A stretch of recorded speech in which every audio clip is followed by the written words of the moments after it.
अस्सलाम वालेकुम, सितारों के सफ़र में खुश आमदीद। आज की वीडियो में हम बात करेंगे कि मई 2026 आपके लिए कैसा रहेगा। हम इस वीडियो में बात करेंगे कि कौन से दिन अच्छे हैं, किन दिनों में थोड़ा सा चैलेंजिंग टाइम पीरियड देखने को मिल सकता है, करियर, बिजनेस, फाइनेंस के हवाले से ये महीना कैसा रहेगा, लव और रिलेशनशिप्स कैसे रहेंगे। हम आपकी सेहत पर भी बात करेंगे, आपको आप बताएंगे कि चैलेंजेस कहाँ हैं, अपॉर्चुनिटीज़ कहाँ छुपी हुई हैं, और आपको आखिर में रेमेडीज़ भी बताएंगे। तो पूरी वीडियो आखिर तक देखिएगा क्योंकि ये महीना बहुत इंपॉर्टेंट है। लेकिन वीडियो शुरू करने से पहले सिर्फ दो बातें कहना चाहूँगा कि जिन लोगों को अपना मून साइन नहीं पता, कमेंट सेक्शन में अपनी ओरिजिनल डेट ऑफ बर्थ लिखिए, आपको आपका मून साइन बता दिया जाएगा। और अगर आप लोग अपॉइंटमेंट लेना चाहते हैं तो हमारी फीस 50% ऑफ हो चुकी है, लिमिटेड टाइम के लिए है, लिमिटेड स्लॉट्स होते हैं, तो जल्द से जल्द अपना अपॉइंटमेंट बुक करवाइए। व्हाट्सअप का नंबर आपकी स्क्रीन पर आ रहा होगा, फ़ौरन मैसेज कीजिए, अपना स्लॉट्स बुक करवाइए। आइए वीडियो को शुरू करते हैं, तो देखते हैं कि आपके लिए मई 2026 कैसा रहेगा। अगर आपका मून साइन विर्गो है, यानी कि कन्या राशि है, यानी कि बुर्ज शुमला है, तो जो इस महीने फेवरेबल डेज़ होंगे वो 18 से 23 मई के बीच में होंगे, और जो चैलेंजिंग डेज़ होंगे वो 10 से 14 मई और 30 मई होंगे। करियर, बिजनेस और फाइनेंस की बात करते हैं तो करियर के लिए जो आपका 10th हाउस है जेमिनाई, इसमें जुपिटर बैठा हुआ है। जुपिटर रेट्रोग्रेड था, जो आपको बाहर से ज़्यादा अंदर की तरफ एक्सपेंड कर रहा था कि आप अपने आप को समझें कि आपने जाना किस तरफ है। लेकिन अब जुपिटर जो है वो डायरेक्ट हो चुका है, डायरेक्ट हुए हुए भी टाइम हो गया, लेकिन अब वो 22 डिग्री से आगे बढ़ना शुरू हो चुका है, 23-24 डिग्री पर आ चुका है। लेकिन अब ये 24 डिग्री से लेकर 29 डिग्री तक ट्रैवल करेगा मई के महीने में। तो ये आपके लिए सबसे स्ट्रॉन्ग फैक्टर होगा आपके करियर को लेके। ये प्लेसमेंट जो है ग्रोथ, लर्निंग और एक्सपेंशन आपको देना शुरू करेगी। स्पेशली अगर आप लोग कम्युनिकेशन की फील्ड से जुड़े हुए हैं, राइटिंग की फील्ड से जुड़े हुए हैं, टीचिंग की फील्ड से जुड़े हुए हैं, मार्केटिंग की फील्ड से जुड़े हुए हैं, डिजिटल फील्ड्स में जुड़े हुए हैं, क्योंकि जुपिटर जो है वो पुनर्वासु नक्षत्र में है, तो यहाँ पे नेचर जो है वो रिपीटेड एफर्ट्स और स्टेबल सक्सेस देना शुरू करती है। इसलिए आपको ग्रेजुअल बट कंसिस्टेंट प्रोग्रेस मिलेगी यहाँ पे। जुपिटर की जो 5वीं नज़र है वो लिब्रा पर पड़ती है, यानी आपके सेकंड हाउस पर, जो फाइनेंसेस का घर है, और 7वीं नज़र आपके 4th हाउस पर पड़ती है, जो कि आपके मन की स्टेबिलिटी है। अगर आपका मन शांत होगा तो ऑब्वियसली सी बात है, आप लोग आगे अपने करियर को भी स्टेबल करके आगे बढ़ना शुरू होंगे। 9th एस्पेक्ट जो है वो आपके 6th हाउस पर पड़ती है, यानी एक्वेरियस पर पड़ती है, जहाँ राहु बैठा हुआ है, कंपटीशन का घर है, लेकिन राहु के ऊपर इसके पॉजिटिव इम्पैक्ट्स आते हैं। तो ये एक पावरफुल कॉम्बिनेशन है जो आपको फाइनेंशियल ग्रोथ, करियर में स्टेबिलिटी देता है। लेकिन राहु का जो 6th हाउस में होना है उसकी वजह से कंपटीशन और स्ट्रेस जो है वो थोड़ा हाई होना शुरू होगा। लोग आपसे बेफजूल की राइवलरीज करना शुरू होंगे, लेकिन राहु की जो 6th हाउस की प्लेसमेंट होती है, ये अपने दुश्मनों को हराना बहुत अच्छे से जानता है। मिड मंथ के बाद जब सन और मरकरी टॉरस में आएंगे, ट्रांजिट करेंगे, तो ये आपके 9th हाउस यानी लक को एक्टिवेट कर देंगे और फाइनेंशियल क्लैरिटी देना शुरू कर देंगे। तो वीनस भी जेमिनाई में आके आपके करियर गेम्स को बूस्ट करना शुरू करेगा, यानी आपके 10th हाउस में आ जाएगा। लेकिन 8th हाउस जो एरीज है उसमें 11th ऑफ मई के बाद मार्स जो है वो ट्रांजिट करेगा, अश्वनी से बहरैनी नक्षत्र तक चलेगा, तो सडन एक्सपेंसेस और रिस्की डिसीजंस क्रिएट कर सकता है आपके लिए। तो इस चीज़ में बहुत एहतियात कीजिएगा, और इस टाइम पीरियड में आप लोगों ने एहतियात करना है, क्योंकि मार्स की सीरीज़ में मैं बताऊंगा कि यहाँ पे मार्स जो होता है थोड़ा सा क्रिटिकल हो जाता है। ये आपको एक्सीडेंट प्रोन भी कर सकता है, सर्जरी प्रोन भी कर सकता है, यानी सर्जरियाँ भी हो सकती हैं और एक्सीडेंट की तरफ भी लेके जा सकता है। तो बहुत एहतियात से आपने ये टाइम गुजारना है, स्पेशली उन लोगों ने जिनकी महादशा या अंतरदशा मार्स की चल रही है। आगे बात करते हैं स्टॉक क्रिप्टो की, तो जुपिटर सपोर्टिव है, लेकिन राहु जो है वो वॉलेटिलिटी देता है। 10 से 14 मई जो है वो रिस्की इन्वेस्टमेंट्स अवॉइड कीजिएगा इस टाइम पीरियड में। एंड ऑफ द मंथ जो है वो बेटर प्लानिंग के साथ आपको यहाँ पे मुनाफे मिलना शुरू हो जाएंगे, अगर आप लोग स्टॉक और क्रिप्टो में हैं। लव और रिलेशनशिप्स की बात करते हैं तो 7th हाउस जो है पाइसिस है, इसमें सैटर्न बैठा हुआ है, मार्स का कंजंक्शन है, 11th ऑफ मई तक ये कंजंक्शन चलेगा, तो रिलेशनशिप टेस्ट होते रहेंगे। सैटर्न यहाँ पे कमिटमेंट और रिस्पॉन्सिबिलिटीज़ क्रिएट करता है, जबकि मार्स जो है वो एग्रेशन और इम्पेशंस लेकर आता है। इसका मतलब है कि रिलेशनशिप में फ्रिक्शन और मिसअंडरस्टैंडिंग्स देखने को मिल सकती है।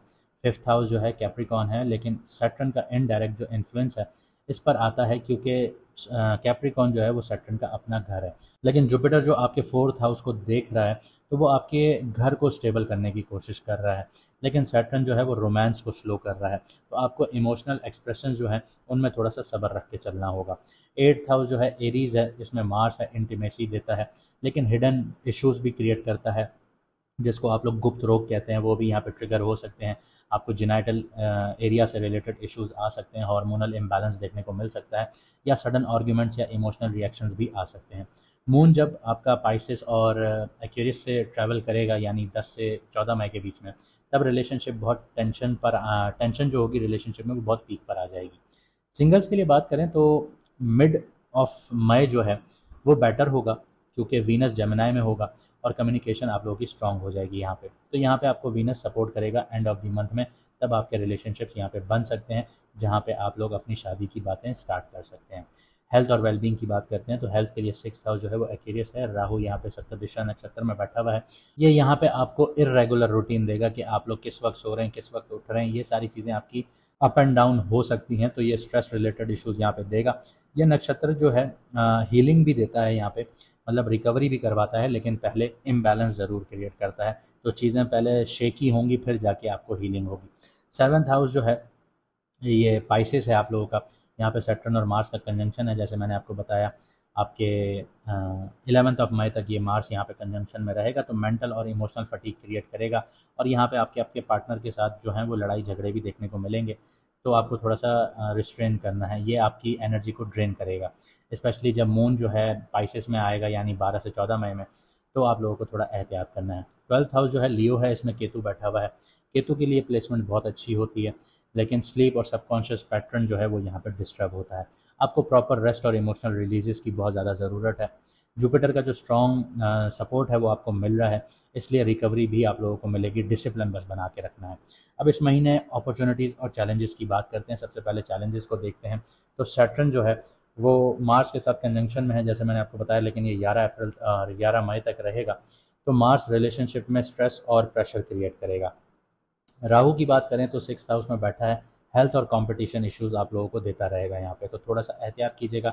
राइवल जो हैं, आपकी राइवलरीज जो हैं, आपके जो क्या नाम है, ये कह कोलीग्स जो हैं, ये आपको अचानक से पुल करने की कोशिश करेंगे, पीछे खींचने की कोशिश करेंगे। तो आपको नज़र आएगा कि कौन अपना है, कौन अपनों में पराया है।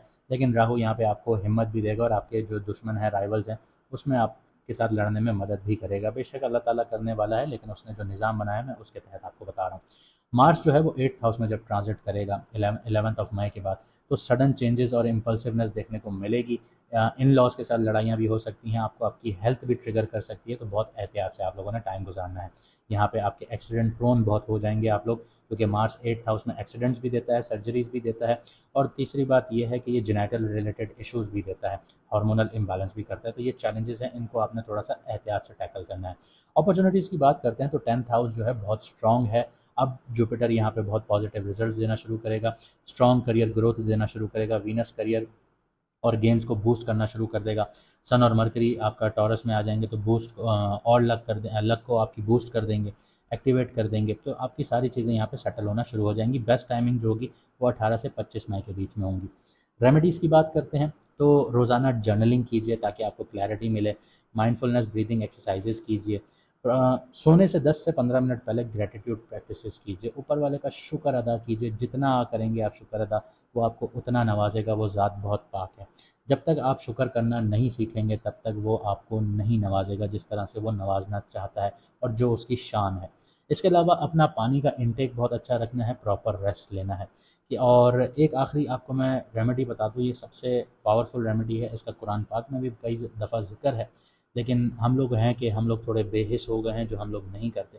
आप लोग ये कीजिए कि हफ्ते में एक दिन किसी ज़रूरतमंद को खाना खिलाइए, और खाना वो खिलाइए जो आप खुद खाना पसंद करते हैं।